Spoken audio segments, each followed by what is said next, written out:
দৌলতদিয়া এশিয়ার মধ্যে একটি অন্যতম বৃহৎ একটি জনপদ। একেকটি মেয়ের একেক ধরনের গল্প আছে এবং এটি সম্পূর্ণ গবেষণা প্রসূত কাজ। আমার পাড়ার জায়গা থেকে শুরু করে আমাদেরকে সামগ্রিক উন্নয়নে সবাইকে অংশীদার করতে হবে। Film is not for class, film should be for mass.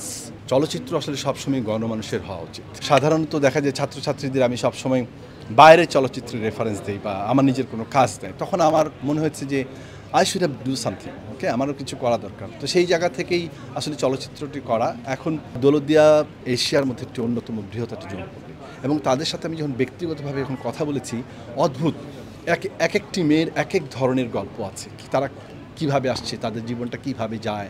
তো সেই জায়গা থেকে মনে হয়েছে যে আমি তো গণমাধ্যমের কম বেশি নিজেও পড়াশোনা করেছি এবং পড়ে এসছি। আমাদের যে মেইন স্ট্রিমের গণমাধ্যম এই অবহেলিত সুবিধাবঞ্চিত জনগোষ্ঠীকে সেইভাবে আসলে অ্যাড্রেস করা হয় না।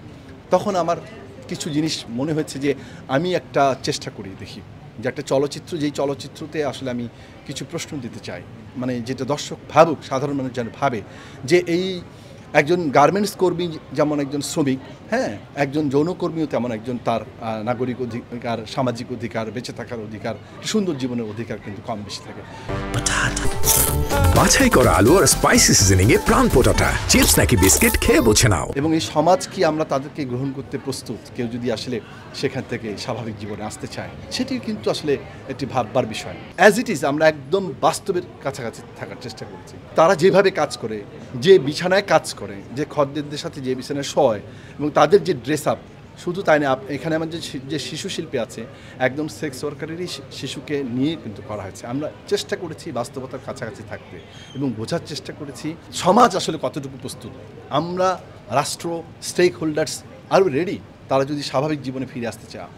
আপনার আমার কি আসলে সেই গার্ডসটা আছে সোশ্যাল রিকগনিশন দেওয়ার মতো, তাদের পরিচয় দেওয়ার মতো সেই জায়গাটায়? এটা আসলে আমার কাছেও কোনো সমাধান নেই।